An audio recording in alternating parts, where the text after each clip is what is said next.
Okay, thank you so much for clicking on the video. Please like, share, and subscribe to the channel. Um, so what you see now is the other tray set that I use, the method of using the back of the tray. And so I'm just taking it out because I'm preparing it to pour a rim. So what else will be in this video? I'll be testing out the black again, and I'll just be doing some other pours for other pieces that I wanted to incorporate in this whole rasta thing, and and then I'll be adding actual epoxy to the piece that you see now in the video that I'm pouring. Right now, I'm just pouring the yellow around the rim, which really irritated me because for some reason it started getting thick fast, and probably because, just like I said, like when you're adding colorant to the resin crate, it does make it watery, but sometimes it can speed up the process too of making it um, get thick fast. Another thing that I feel like makes it get thick fast is using warmer water. So if you, I try to use cold water. I try to use anything I feel like can slow it down some. And honestly, if you use a lot of water, it is going to take a long time to cure. And I'm not sure if it would vary between the different resin crates, but I did use one eco resin, and it took a very long time to um, harden, and I thought it was going to be messed up, but it wasn't. But the trick to that is that I made it overly watery, not intentionally, but yeah. So anyway, I'm doing rasta color, so it's going to be green, yellow, and red. Um, as you see in the video. And I shouldn't have to talk this whole video. Just know that it is going to be a part 3, only because this video was already super long, and it was like 20 minutes. I got it down to 8.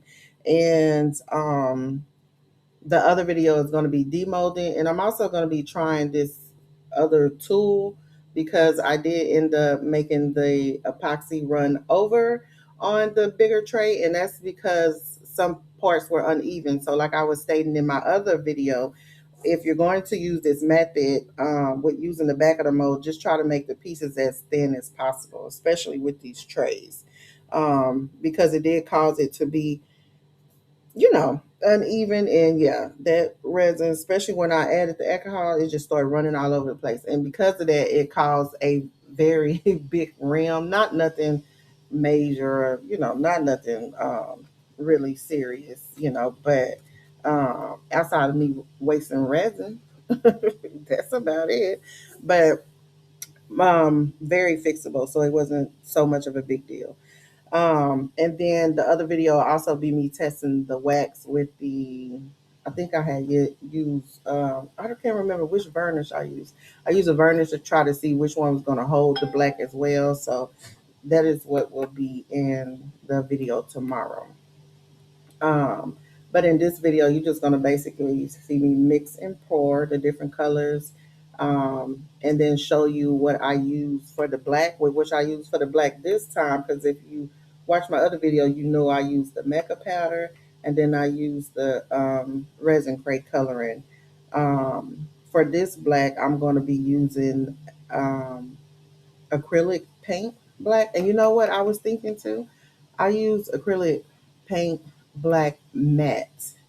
So the next experiment, I'm going to try to get a glossy finish to see if I get a different different outcome. So I'll be trying that next with the black, and then yeah, I mix those two. So the black resin crate coloring and the acrylic matte black paints, which you'll see. And so I just kind of test that because that is going to be the colors for these for the trays. I always felt like the black always look good on these colors anyway when mixed together. And if I'm not mistaken, they could mean something, but I'm not 100% sure, meaning the black color, because I felt like I read somewhere that maybe the black could mean something. Anyway, I'm just kind of rambling, but I don't know. I've always thought black looked good with these colors. So Speaking of black, we are in that part of the video now. So,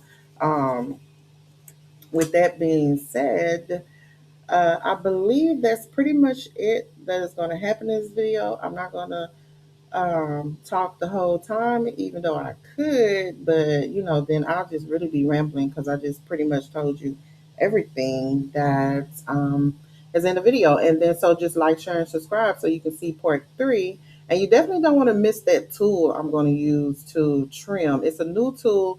It's used for wood, but I absolutely loved it. And I felt like I would. I just didn't know, like, if it's used to trim wood, would it work for resin?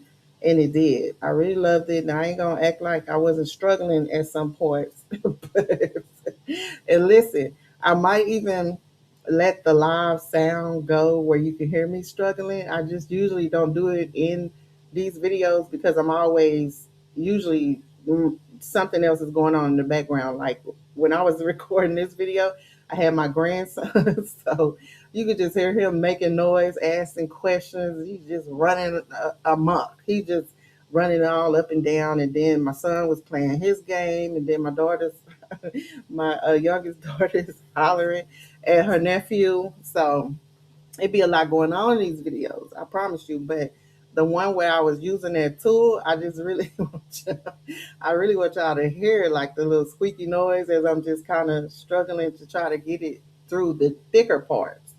But yeah, and that probably will be a short. I don't even know if I should put it together. It depends on how long the video is going to be.